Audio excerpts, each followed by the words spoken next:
हाबाफारिफ्राव बाहागो लाबोदों नाथाय गुबै ओंथियाव राजखान्थिया समाज जौगानायनिसो मोनसे हाबाफारि राजखान्थिजों ओनसोल जौगानायनि माखासे हाबाफारि मावनो हायो सानैसो मानसिफ्रा जोबोद गुबुंले खालामनायलाय जोंनि आइ आफा रायजो राजाफ्रा दिनै राजखान्थिखौ मोजां मोनै जादों जोंहा माने मोनसे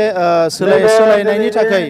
गोदान मोनसे राजखान्थि जांख्रिथायनि गोनांथि जादों आरो बे राजखान्थि जांख्रिथायखौ लाबोनो थाखायनो गामि गामि बेरायनानै जों रायजो राजाफोरजों सावरायदों आरो रायजो राजाफोरनि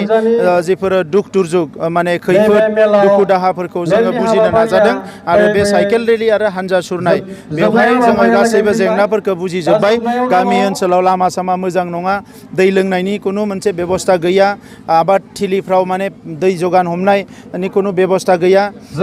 थानसालि एलपि स्कुल लाइब्रेरिफोरनि अबस्थाया मोजां नङा बे गासैबो बिथिंनिफ्राय रायजो राजाफ्रा जोबोद गाज्रि अबस्थायाव दङखायनो जोङो दिनै मोनसे राजखान्थि सोलायनायनि मोनसे जांख्रिथायखौ जागायदों आरो बे रेलिया साक्सेसफुल जाबाय रायजो राजाफ्राबो मोजाङैनो बुजिबाय आरो एबार इउपिपिएलनि सरकार फैगोन बियो रोखा जाबाय थांनाय जिबा माने बिपिएफनि 15 बोसोर आमोलाव जिहेतु बिथांमोना बुंदों गोबां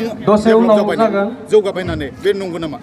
बिपिएफनि आमोलाव जेबो जौगानाय जायाखै एफा एनै जि लामा जादों बियो बिपिएफआ बानायनाय नङा बे केन्द्रीय आसनि सेन्ट्रेल स्किम्सफोरनिफ्राय बानायदों आरो बाखि काउन्सिला जेफोरखौ बानायनांगौमोन बेफोरखौ बानायालासिनो खुन्दुं कम्बल राननायनि मुङाव बिथांमोना कौटि कौटि थाखा जानानै दिनै ओनसोलनि जि रायजो राजाफोरनि रांखान्थि जौगानाय गुबुन गुबुन बिथिङाव जौगानायखौ बिथांमोना कमप्लिटलि बिखौ बन्द खालामदों आरो बेनो मोनसे दुखुनांथाव थासारि मोनसे फोथायनायजों रायजो राजाफ्रा बिपिएफखौ 17 बोसोर सासनाव लाखिबाय नाथाय बे फोथायनायखौ बिपिएफआ रायजो राजाफोरनियाव लाखिनो हायाखिसै नंखायनो एबार बिपिएफखौ जेरैखि जाया बिनिफ्राय बोखारनानै गोदान मोनसे इउपिपिएल दोलोखौ माने बेवहाय